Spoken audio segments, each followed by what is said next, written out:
சுதேசமித்ரன் நேயர்களுக்கு வணக்கம்.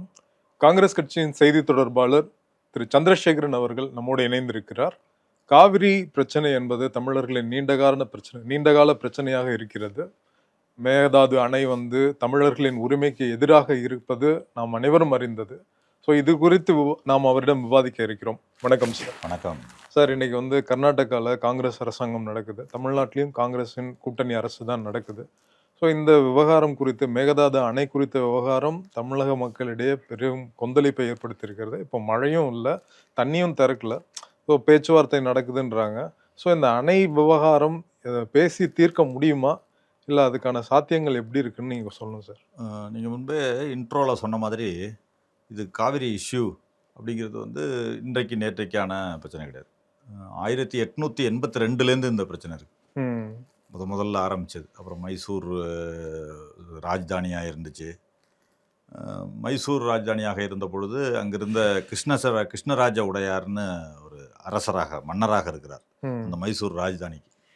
அப்பொழுது அவர் என்ன செய்கிறார்னா, இந்த தண்ணியெல்லாம் வேஸ்ட்டாக போகுது, எல்லாம் இங்கே வர்ற குடகுமலையில் உருவாகி எல்லா தண்ணியும் கடலில் கலக்குது, நம்ம அதை ஏன் பாசனத்துக்கு நம்ம உபயோகப்படுத்தக்கூடாதுன்னு ஒரு அணை கட்டணும்னு முயற்சிக்கிறார். அணை கட்டணும் முயற்சிப்பட்டப்ப அப்பொழுதே நீ ஜஸ்ட் லைக் தட் நானே சொந்த செலவில் கட்டிக்கிறேன்றார். சொந்த செலவில் கட்டினாலும் அது ஜஸ்ட் லைக் தட் கட்ட முடியாது அப்படின்னு சொல்லி ஒரு வழக்கு, ஆங்கிலேயர் ஆட்சி பீரியட்லேயே ஒரு வழக்கு போகுது. வழக்கு போட்டு அவங்க என்ன சொல்கிறாங்கன்னா, பாசன பகுதிகளுக்கு தான் எப்போவுமே உரிமை, கடைமடை பகுதிகளுக்கு தான். நீங்கள் உரிமை என்பது பாயிற இடத்துக்கு அதிகம் கிடையாது, கடைசியாக எங்கே போய் சேருகிறதோ அந்த இடத்துக்கு தான் அதிக உரிமை. அப்படிங்கிறதுல தமிழ்நாட்டு பகுதிகளுக்கு தான் அதிக உரிமைன்னு சொல்கிறாங்க. அப்போவே சொல்லி தீர்ப்பு வருது. தீர்ப்பு 1924 ஒரு ஒப்பந்தம் அப்போ தான் போடுறாங்க. ஒப்பந்தம் நான் ஒத்துக்கிறேன், எந்த ஒப்பந்தம் வந்தாலும் ஒத்துக்கிறேன், மொத்த தண்ணியும் கடலில் போகக்கூடாது, வேஸ்ட் ஆகக்கூடாதுன்றது தான் என்னுடைய இது, எங்கு பாசனம் சரியாக இருக்கிறதோ உரிமைப்படி நான் தர ஒத்துக்கிறேன்னு அவர் பேர்லேயே அணை கட்டுறாருங்க. கேஆர் சாகர்ன்றது கிருஷ்ணராஜ உடையார் அவருடைய அணை தான் அந்த பேர். அவரே சொந்த செலவில் கட்டுறாரு. 1924 ஒப்பந்தம் போடுறாங்க. போட்டு நம்முடைய தமிழ்நாட்டுக்கு தான் 75% அதில் உரிமைன்னு அப்போவே தீர்ப்பு கொடுக்குறாங்க.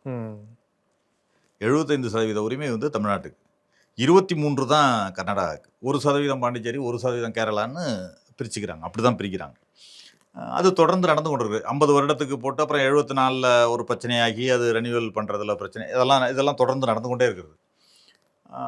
அப்படி தான் இதுதான் உரிமை. நீர் உரிமைன்றது உலகமெங்கும் எங்கன்னா, பாயிற இடத்த விட கடைமடை பகுதி எங்கு பாசனம் செல்கிறதோ, அந்த தண்ணீர் செல்கிறதோ கடைமடை பகுதிக்கு, ஏன்னா வெள்ளம் வந்தாலும் பாதிக்கிற பகுதி அதாக தான் இருக்கும்.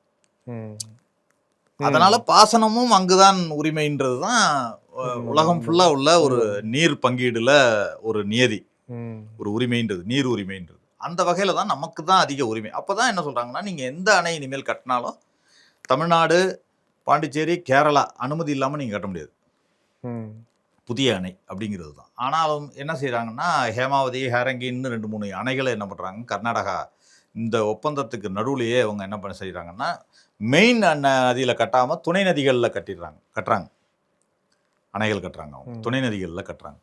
இதெல்லாம் நடந்த பிறகு தான் அப்புறம் போராட்டங்கள் அதெல்லாம் செய்து ஒரு நடுவர் மன்றம் அமைத்து, நடுவர் மன்றமும் தீர்ப்பு கொடுத்து எல்லாம் நடந்துச்சு. நடந்த பிறகு இதில் அரசியல் ரீதியாக அப்படின்னு எடுத்துக்கிட்டோம்னா, இதில் மக்களுக்கு பாதிப்பு எங்கே அப்படிங்கிறது தான் முக்கியம். நம்ம தமிழ்நாட்டு மக்களுக்கு தான் அதிகம் பாதிப்பு. ஏன்னா கடைமடை பகுதின்னு சொல்கிறோம்ல, பாசன பகுதின்றது. காமராஜருக்கு பிறகு நீங்கள் இந்த இப்போ நம்ம மேகதாது அணை பிரச்சனையை பற்றி பேசிக்கிட்டு இருக்கோம். இது அப்பொழுதே ராமகிருஷ்ண ஹெக்டே அவர்கள் இருக்கும் பொழுதே, இந்த குண்டுராவ் இவர்கள் இருக்கும் பொழுதே அந்த ஒரு அணை கட்ட வேண்டும் மேகதாதுன்றப்ப, இது அணையாக இல்லாமல் என்ன செய்கிறாங்கன்னா, ஒரு 4 ப்ரொபோசல் நீர்மின் திட்டமாக கொடுக்குறாங்க. இது பாசன திட்டமாக இல்லாமல் நீர்மின் திட்டத்துக்கான அணைகள் ஒரு 4 திட்டம் கொடுக்குறாங்க. அதில் 1 மேகதாது, 2வது இங்கு நம்முடைய ஒகேனக்கல் அருகில் ராசிமணல்ன்ற இடத்துல, கிருஷ்ணகிரி பக்கத்துல. அது காமராஜர் அடிக்கல்லே நாட்டியிருக்காரு. 1961 ராசிமணல்ன்ற இடத்துல அடிக்கல் நாட்டியிருக்கிறார் நீர்மின் திட்டத்துக்கு. அது சில டெக்னிக்கல் இஷ்யூனால தள்ளி போய் அவருடைய ஆட்சியும் போய்விட்டது. ஆனால் யாருமே நம்முடைய தமிழ்நாட்டில் இருந்து வந்த முதலமைச்சர்கள், அடுத்து வந்த முதலமைச்சர்கள் அந்த ராசிமணல்ன்ற இடத்துல அணை கட்டணும்ன்றத இஷ்யூவே யாரும் எடுக்கல.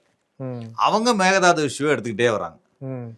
இது ஒரு காரணம். நம்ம தமிழ்நாட்டில் எடுத்துருக்கலாம். ஏனென்றால் அது 1 கிலோமீட்டர் வித்து இருக்கிற இடம், ராசிமணல்ன்ற இடம் எடுத்துக்கிட்டிங்கன்னா 1 கிலோமீட்டர் வித்து இருக்கு, கண்டிப்பாக கட்ட முடியும் அந்த இடத்துல. இப்போ மேகதாதுன்னு எடுத்துக்கிட்டிங்கன்னா 100+ மீட்டர்ஸ் தான் வித்து இருக்கு. ஆனாலும் அவங்க கட்டணும்னு நினைக்கிறாங்க. ம். நம்ம அதை விட்டுட்டோம்.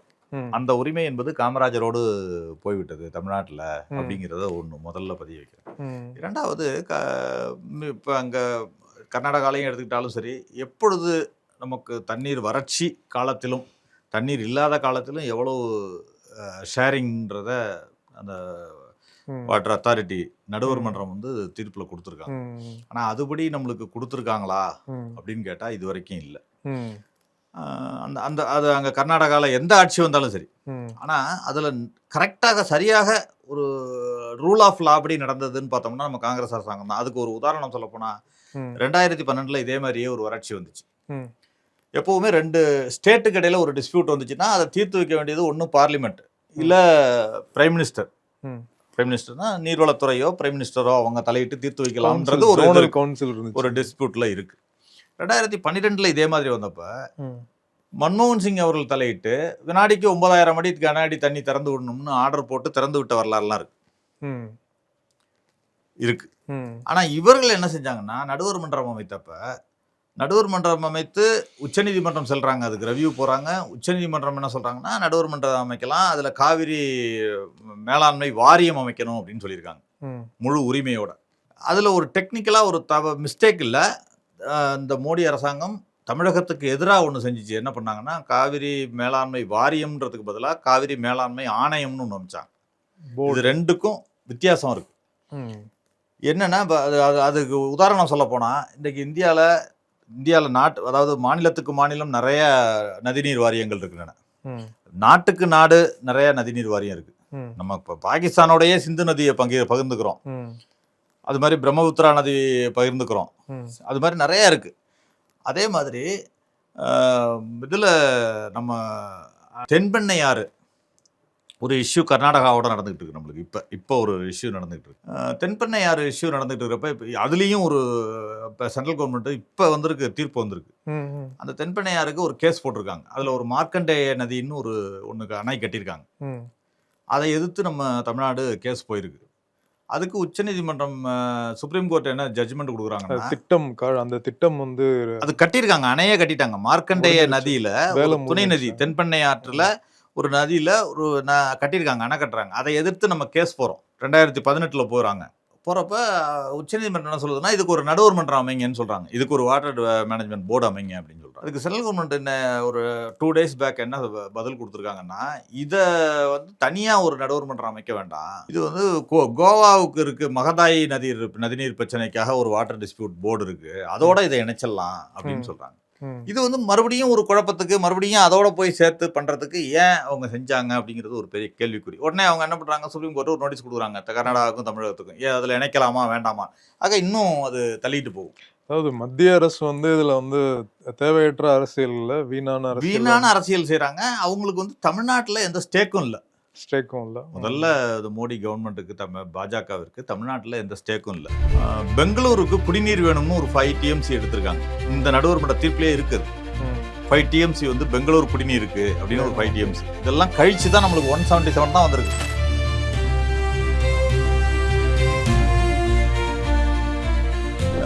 பேசி தீர்க்க முடியாத பிரச்சனை எதுவுமே உலகத்துல கிடையாது.